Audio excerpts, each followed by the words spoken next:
What is up, everybody? Welcome to DFS by the Numbers. These are my DraftKings MMA picks for UFC Austin. We have Calvin Kattar going against Josh Emmett. I need all the wins, yeah. Harder than all that is. You better move, you might get knocked out. Knocked out. You better move, you might get knocked out. Knocked out. You better move, you might get knocked out. Knocked out. And we are back for another DraftKings picks and prediction video this week, breaking down a phenomenal card, 14 fights to work with. And I'll be honest, this card is great from like a fan standpoint. I'll actually be at the fights myself, and I'm looking forward to it. But from a DraftKings standpoint, this card is pretty tricky, especially considering we have 10 favorites that are greater than minus 200. The closest line fight is that Court McGee Jeremiah Wells fight, but lots of really big favorites, not a ton of dogs sticking out this week, so I think lineup construction is going to be very interesting, but you know, it should be a very, very fun card, and most definitely looking forward to it. Before we get started, if you guys can please leave a like on the video, subscribe to the channel if you have not already. Be sure to sign up on dfsbythenumbers.com if you have not already as well. Tons of stuff going on there. You got projections, targets, ownership, optimizer, you name it. I mean, DraftKings articles as well. Lots of stuff going on over there. If you're not over there, check it out. The link is in the description below, or simply go to dfsbythenumbers.com. With all that out of the way, I say we get right into it, guys, and let us start, as always, with the fight doesn't go to decision lines. And yeah, I think 3 of these 4 fights finish. I can honestly see all 4 of them finishing, but we have Dariah Buckley minus 210 fight doesn't go to decision. I think this is a phenomenal fight to target. I think Buckley has a very good chance to go out there and knock out Albert Duraev, who has been knocked out in all of his 3 losses. They have a combined 6 out of 7 losses finishing inside the distance. I think if Duraev gets down Buckley, Duraev's grounded pound's vicious. His submission game is great as well. I think he can get Buckley out of there as well. But I do question the fight IQ of Albert Duraev. It took him up until getting dropped in his last fight to finally go for a takedown. So yeah, this is a fight where I would be playing both sides here. I think Buckley is going to be live at any point for that knockout. Duraev, I don't trust his chin. I don't trust his fight IQ. But, you know, Duraev has a very good chance to go out there, get takedowns, and finish Buckley on the mat. So minus 210 fight doesn't go. I think it does finish here. Same with the next one. We have Donald Cerrone going against Joe Lozon. I think this is a fight that is borderline like must target, especially at these price tags. We have Donald Cerrone, 8,300. Joe Lozon, who is 7,900. We know how Lozon's going to fight, especially in this fight. He's going to try to come out there. He's going to try to finish Donald Cerrone in the first 2.5 minutes. If he does it, he does it. He puts up a huge score at 7,900. If he doesn't, I think Donald Cerrone really picks this guy apart and finishes him in that late first or second round. I think somebody gets finished here, and at these price tags, it is really hard to get away from this fight. Next, we have Rodriguez Marquez minus 175. So I'm personally picking this one to go to decision, but it could finish. Both these guys are very dangerous. Greg Rodriguez, 8,500. I think he has a path to score very well here, honestly. Like, he has some volume upside. He has some takedown upside if he chooses to use it. Like, we saw Maki Patola go out there, get like 5 or 6 takedowns against Julian Marquez, get almost 10 minutes of control time as well. If Maki Patola can do it, Gregory Rodriguez absolutely can do it. But again, I question the fight IQ of Gregory Rodriguez in his last fight against Petrosian. It took him till the second round to finally go for a takedown. So if he does that here, I think he's the better striker in this fight, but you know, Marquez can hit very hard. Marquez can absolutely take a shot, whereas I'm not so sure that Rodriguez can take a shot as good. So I think if you like Rodriguez, 8,500 is not a terrible price tag, especially if he fights smart. I think takedowns are definitely in play. And if Marquez at 7,700, if he wins, it's probably a knockout, honestly. So another good fight to target. Like I said, I'm personally picking this one to go to decision, but I could see it finishing. And then we have Deron Winn going against Phil Hawes.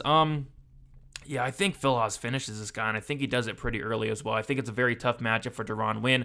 Deron Winn is a wrestler who's going to want to get the fight down to the mat, especially in this fight. He's not going to want to strike with Phil Hawes. I think Hawes is a much better striker. Hawes has much more power as well. I mean, Gerald Meerschaert was going out there and touching up Deron Winn across 3 rounds and finishing him in that 3rd round after hurting him bad. If Gerald Meerschaert is hurting you on the feet, Phil Hawes has a ton of power. I think Hawes finishes him in the 1st round, but you can't always trust Phil Hawes. His cardio is questionable. His chin is extremely questionable. Like I don't want to completely rule out a Deron Winn knockout. And if Deron Winn does win this fight, I could see it being like a flukish knockout, or you know, maybe he does take down Hawes. Maybe he is able to take down Hawes, and if he does that, like 7,200, Winn could put up a big score and a win. So yeah, I don't hate the dog shot, the punt play on Deron Winn there, but I personally think Hawes kind of runs right through him. All right, core plays, we have Cody Stamann, 9,500. Definitely a steep price tag to pay, but he is the biggest favorite on the card here, going against Eddie Wineland, who is now 37 years old, about to be 38 years old. Wineland, he just looks washed. He looks done. His striking defense isn't there. He can't take a shot. On paper, Wineland's takedown defense is very good, but I could still see Cody Stamann mixing in some takedowns here or there. And I think Stamann's very live for his very first UFC finish as well. So yeah, don't mind some Stamann here. I think he's obviously probably the safest play on the entire card. At 9,500, a steep price, like I said, but I do think he can score well here. Donald Cerrone, 8,300. Yeah, I'm personally picking him to knock out Joe Lauzon in that late first, second round. I don't like the stylistic matchup for Lauzon, but with that said, like, Lauzon's absolutely live to go out there and start Donald Cerrone early. I question where really both guys are at, and I feel like both guys have potential to look for the door and look for a way out in this fight. I think the fight finishes. I think the fight is, borderline must target. I'm personally on the Donald Cerrone side, though, and I will have slightly more Donald Cerrone than Joe Lauzon, but I'll have a ton of both. Calvin Kattar, 8,800. Yeah, I like Calvin Kattar a lot in this fight. The things I like are, this is a 5-round fight. I like that. I like the volume from Calvin Kattar landing over 5 significant strikes per minute. I like the power of Calvin Kattar as well. And I like the fact that he's never been knocked down. He's never been knocked out. Of course, that can absolutely change against a guy like Josh Emmett, but, Calvin Kattar can absolutely take a shot. And if he can take the shots of Josh Emmett, I think he puts on a pace and eventually finishes Emmett down the stretch. So I like Calvin Kattar, 8,800. I like him in cash. I like him in tournaments as well. And then Damir Ismagulov, 8,400, probably going to get some hate for this one, but I think people are really forgetting how good Damir Ismagulov actually is. This guy is 23-1. You just don't win 23 fights on accident. This guy's going to be the better striker, in my opinion. He's going to throw more volume than Guram. Guram has a lot of power, but the volume is not there for Guram. So I think the minute winner on the feet is going to be Damir Ismagulov outside of Guram, maybe hurting Damir. And then also Damir's going to have a clear path to victory of mixing of the takedowns. I have seen Guram taken down 5 times, not only in the UFC, was taken down 5 times by Gamrot, but even outside the UFC, the guy's getting taken down as well. So I think Ismagulov, very well-rounded, should be able to land more volume on the feet and should be able to mix in takedowns and win a decision here and score pretty decently at 8,400. Of course, the power of Guram does scare me, but outside of him getting knocked out, which I don't think is entirely likely, I think Ismagulov can put up a solid score here. Next, we have our GPP plays here, our tournament plays. We have Kevin Holland, 8,900. Yeah, I really like Kevin Holland in this spot quite a bit. Borderline a core play for me. I'm going to have a ton of Kevin Holland. I think it's a really bad matchup for Tim Means here, who is now 38 years old. And I guess Tim Means can have success here and there, but at some point, Kevin Holland's going to hurt this guy and probably get him out. I don't like how Tim Means has been reacting to shots as of late. I think Kevin Holland's live for the club and sub. I think he's live for the sub. I think he's live for the knockout. I think Kevin Holland finishes here. Of course, it's hard to trust Kevin Holland at times. Poor fight IQ at times as well, but I do think he has all the tools to go out there and finish Tim Means. Albert Derive, 8,600. Another guy, I really question the fight IQ. Like I said, it took him a while to finally go for a takedown against Kopylov in his last fight. But yeah, if he gets Buckley down, I think the fight's over shortly after. This guy's ground game is no joke. I worry about the chin. I worry about the cardio. I worry about the fight. I worry about a lot of things. But this is a fight that is probably going to finish inside the distance. You're probably going to want the winner. And I don't mind some shots in Albert Derive at 8,600. Phil Haas, 9,000. Another guy that's hard to trust in Phil Haas. It's hard to trust the chin. It's hard to trust the cardio, but I think he does run through Deron Winn and does it in the very first round. I like the knockout upside. He's gonna be so much bigger than Deron Winn, who's 5'6", if that. I think it's a bad matchup for Deron Winn. I think Haas starches him here in the very first round. And then Jeremiah Wells, 8,000. Yeah, I don't mind some shots on Jeremiah Wells or Court McGee. I think both guys have paths to scoring pretty well, but I do like that finish upside more of Jeremiah Wells. If Court McGee wins, it's going to be a decision. Maybe Court McGee does mix in some takedowns here or there. Maybe he does score decent, but Jeremiah Wells, if he wins, it's probably going to be a finish. Jeremiah Wells, black belt in BJJ, training out of Renzo Gracie Philly. He has a ton of power as well. The only thing I don't like about this play is, Court McGee is extremely tough. He's only been knocked out once in his entire career. Other than that, Court McGee has 9 decision losses. So Court McGee typically is very hard to finish, but Court McGee is 37 years old. It would not shock me if Wells went out there and finished him. I would not be completely shocked, but yeah, this is an interesting fight to target as a whole, I'd say, but I'd more so lean towards Wells from a DraftKings perspective. Live dogs, we have Joaquin Buckley, 7,600. Derive, I really question the chin. This guy got knocked out by Ramazan Emeev, and I know it was a long time ago, but still, like, that's terrible, getting knocked out by Ramazan Emeev. And, you know, wish I could have watched that fight, but it was like in a minute. Just not a good look. Joaquin Buckley hits like a truck, and if Duraev goes out there and stands and bangs with Buckley, I mean, he could very well get knocked out. So, should Duraev win? Yeah, he should. He should go out there and take down Buckley, but if he wants to go out there and test his striking, Buckley could absolutely knock this guy out. Julian Marquez, 7,700. I like the durability of Marquez. This guy is extremely tough to finish. Great chin, good submission game.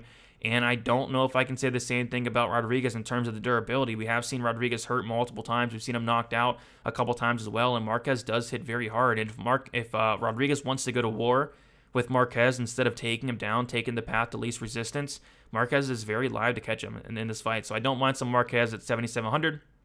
Josh Emmett, 7,400, another guy with a puncher's chance. You know, Calvin Kattar, I do think is going to be the minute winner in this fight, but Josh Emmett, this guy hits like an absolute truck. Since moving up to featherweight, or since moving down to featherweight, Josh Emmett has a ton of knockdowns. He has 11 knockdowns in his last 7 fights. It's unreal how hard this guy hits. This guy hits like an absolute truck. It's insane.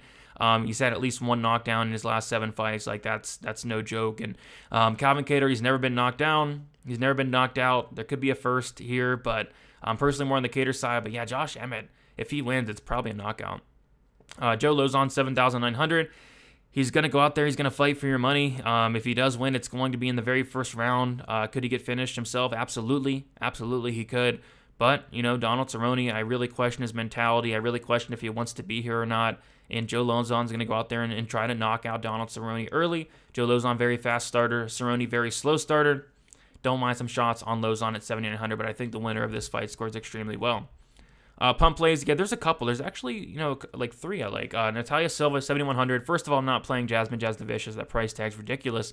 Silva's a really good finisher. She's finished like her last 5 fights by submission, and if this fight hits the match, she's going to be live for that armbar from guard. If she's able to take down Jasmine, even better. I don't personally think so, but if she gets this fight down to the match, she could be live for that sub at any time. And this fight probably does play out close in general. Jasmine tends to drop the 3rd round. Her cardio is terrible, and we've not seen Silva in a very long time. She's young. Maybe she's improved, so I don't mind some shots on Natalia Silva here at 7,100. I'm definitely not playing Jasmine at 9,100.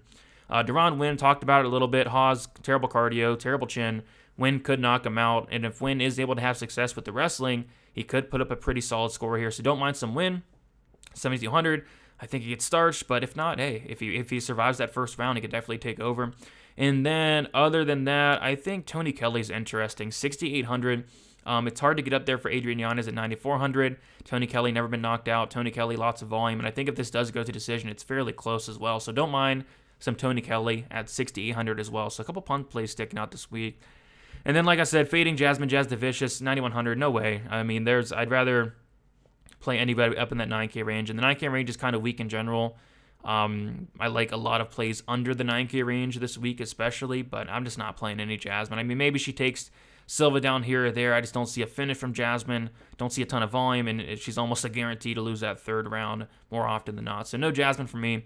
But, yeah, guys, that is about it. Thank you so much for watching.